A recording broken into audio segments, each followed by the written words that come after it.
ಇನ್ನು 48 ನಾಯಕರು ಟ್ರ್ಯಾಪ್ ಆಗಿದ್ದಾರೆಂಬ ಆರೋಪ ವಿಚಾರ ರಾಜಣ್ಣ ಆರೋಪಕ್ಕೆ ಎಂಎಲ್ಸಿ ಸಿಟಿ ರವಿ ಅವರು ಪ್ರತಿಕ್ರಿಯಿಸಿದ್ದಾರೆ. ವಿಧಾನಸಭೆಯಲ್ಲಿ ಸಚಿವರೇ ಆರೋಪಿಸಿದ್ದಾರೆ. ಇದು ಸಣ್ಣ ವಿಷಯವ ತಳ್ಳಿ ಹಾಕುವಂತದ್ದ, ಶತ್ರುಗಳನ್ನ ಮಣಿಸೋದಕ್ಕೆ ರಾಜ ಮಹಾರಾಜರು ಇದನ್ನ ಬಳಸ್ಕೊಳ್ತಾ ಇದ್ರು. ರಾಜಣ್ಣ ಆರೋಪವನ್ನ ಗಂಭೀರವಾಗಿ ಪರಿಗಣಿಸಬೇಕು. ಯಾರು ಈವರೆಗೂ ದೂರನ್ನ ಕೊಟ್ಟಿಲ್ಲ ಅಂತ ಹೇಳ್ತಾ ಇದ್ದಾರೆ. ಅಂದ್ರೆ ರಾಜಣ್ಣ ಆದಿಯಾಗಿ. ಆದ್ರೆ ವಿಧಾನಸಭೆಯಲ್ಲಿ ಆರೋಪ ಮಾಡೋದು ಸಾಮಾನ್ಯ ವಿಷಯನ, ಇದನ್ನ ಯಾರಾದ್ರೂ ದೂರು ಕೊಡಬೇಕಾದಂತಹ ವಿಷಯವ ಅಂತ ಚಿಕ್ಕಮಗಳೂರಿನಲ್ಲಿ ಪರಿಷತ್ ಸದಸ್ಯ ಸಿಟಿ ರವಿ ಅವರು ರಾಜಣ್ಣ ಹನಿ ಟ್ರ್ಯಾಪ್ ವಿಚಾರ ಸದನದಲ್ಲಿ ಪ್ರಸ್ತಾಪ ಆದ ನಂತರದಲ್ಲಿ ಸರ್ಕಾರ ಯಾಕೆ ಇದರ ತನಿಖೆಗೆ ಒಪ್ಪಿಸ್ತಾ ಇಲ್ಲ ಅನ್ನೋದ್ರ ಬಗ್ಗೆ ಮಾತನಾಡಿದ್ದಾರೆ. ಇಡಿ ಇದೆ 48 ಜನಕ್ಕೂ ಹೆಚ್ಚಿನ ಜನರ ಮೇಲೆ ಹನಿ ಟ್ರ್ಯಾಪ್ ಮಾಡಿದ್ದಾರೆ ಅನ್ನೋಂಥ ಆರೋಪವನ್ನು ಆಡಳಿತ ಪಕ್ಷದ ಮಾನ್ಯ ಮುಖ್ಯಮಂತ್ರಿ ಸಿದ್ದರಾಮಯ್ಯನವರ ಸಂಪುಟದಲ್ಲಿ ಸಚಿವರಾಗಿರ್ತಕ್ಕಂಥ ಹಿರಿಯ ಸಚಿವ ರಾಜಣ್ಣವರೇ ವಿಧಾನಸಭೆಯಲ್ಲಿ ಮಾಡಿದ್ದಾರೆ. ಇದು ತಳ್ಳು ಹಾಕೋ ವಿಷಯನ, ಸಣ್ಣ ವಿಷಯನ ಇದು? ಈ ರೀತಿ ಹನಿ ಟ್ರ್ಯಾಪ್ ಮಾಡಿಸಿ ಜಡ್ಜಿಗಳನ್ನು, MLAಗಳನ್ನು, ವಿವಿಧ ರಾಜಕೀಯ ಪಕ್ಷದ ಮುಖಂಡರುಗಳನ್ನು, ಮಂತ್ರಿಗಳನ್ನು ತನ್ನ ಕಪಿಮುಷ್ಟಿಲಿ ಇಟ್ಕೊಂಡು ಬ್ಲ್ಯಾಕ್ ಮೇಲ್ ಮಾಡ್ತಿದ್ದಾರೆ ಅಂತಕ್ಕಂಥ ಆರೋಪನೂ ಕೂಡ ಮಾಡಿದ್ದಾರೆ. ಇದು ಭಾಳ ಗಂಭೀರವಾಗಿ ತೆಗೆದುಕೊಳ್ಬೇಕಾಗಿರೋ ಸಂಗತಿ. ನಿಜ, ರಾಜಮಹಾರಾಜರು ಈ ರೀತಿಯ ಶತ್ರುವನ್ನು ಮಣಿಸೋದಕ್ಕೆ ಇದೆಲ್ಲ ಬಳಸ್ಕೊಳ್ತಿದ್ದಂಥ, ಹನಿ ಟ್ರ್ಯಾಪ್ ಮಾಡಿಸ್ತಿದ್ದಂಥ ಉದಾಹರಣೆಗಳು ಕಂಡು ಬರ್ತವೆ. ಶತ್ರು ದೇಶಗಳು ಬೇಹುಗಾರಿಕೆ ನಡೆಸೋದಕ್ಕೆ ಸುಂದರವಾಗಿರ್ತಕ್ಕಂಥ ಹೆಣ್ಣು ಮಕ್ಕಳನ್ನು ಉಪಯೋಗಿಸ್ಕೊಂಡಿರ್ತಕ್ಕಂಥ ಸಿಟಿ ರವಿ ಅವರು ಇದು ಸಣ್ಣ ವಿಷಯನ, ಸಚಿವರ ಮೇಲೆ ಹನಿ ಟ್ರ್ಯಾಪ್ ಆಗಿದೆ, ಇದನ್ನ ಗಂಭೀರವಾಗಿ ಇರುವಂತಹ ವಿಷಯ, ಅದರಲ್ಲೂ ಕೂಡ ಸದನದಲ್ಲಿ ಪ್ರಸ್ತಾಪ ಆಗಿರುವಂತಹ ವಿಷಯ, ತನಿಖೆಗೆ ಒಪ್ಪಿಸಬೇಕು.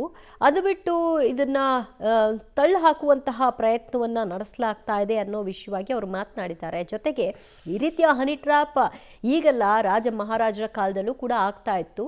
ಆದರೆ ಒಬ್ಬರನ್ನ ಹಿಡಿತದಲ್ಲಿ ಇಟ್ಕೊಳ್ಬೇಕು ಅನ್ನೋ ಕಾರಣಕ್ಕೆ ಈ ರೀತಿಯ ಹನಿ ಟ್ರ್ಯಾಪ್ಗಳು ಶೋಭೆ ತರಲ್ಲ ಅಂತ ಮಾತನಾಡಿದ್ದಾರೆ.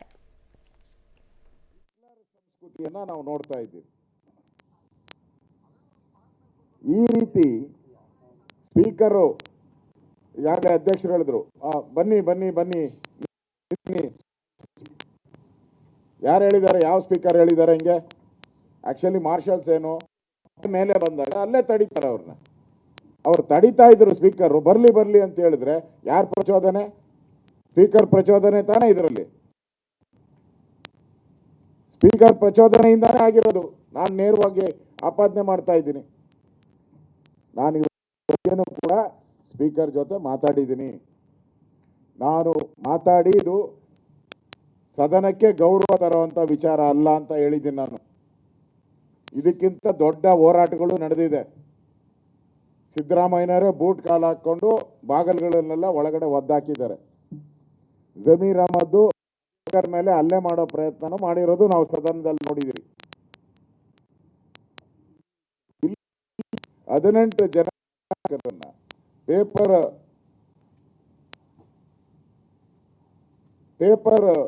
ತೂರಿದ್ದಾರೆ ಅಂತೇಳಿ ವಿಪಕ್ಷ ನಾಯಕರು ಡಿಫೆಂಡ್ ಮಾಡ್ಕೊಳ್ಳೋದಕ್ಕೆ ಹೋಗಿ ಏನು ಯೋಚನೆ ಮಾಡ್ತಾ ಇದ್ದೀರಿ ನೀವು? ಸದನದಲ್ಲಿ ಪೇಪರ್ ಹರಿದು ಸ್ಪೀಕರ್ ಮೇಲೆ ಬಿಸಾಕೋದೇನು, ಪೀಠಕ್ಕೆ ಹೋಗಿ ಧರಣಿ ನಡೆಸೋದೇನು, ಇದನ್ನು ನೀವು ಡಿಫೆಂಡ್ ಮಾಡ್ಕೊಳ್ತಾ ಇದ್ದೀರಾ? ಏನು ಸಣ್ಣ ಮಕ್ಕಳ? ಫಸ್ಟ್ ಟೈಮ್ ಶಾಸಕರುಗಳ ಮಾಡಿರೋದು ಇದನ್ನ?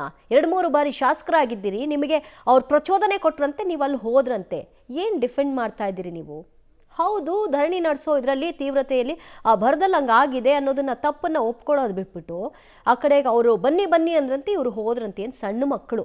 ಅವ್ರನ್ನ ದಾರಿ ತಪ್ಪಿಸ್ಬಿಟ್ಟು ಬನ್ನಿ ಅಂತ ಹೇಳಿ ನಿಯಮ ಉಲ್ಲಂಘನೆ ಮಾಡಿಸಿ ಟ್ರ್ಯಾಪ್ ಮಾಡಿಬಿಟ್ರು ಈ ವಿಷಯದಲ್ಲೂ ಕೂಡ.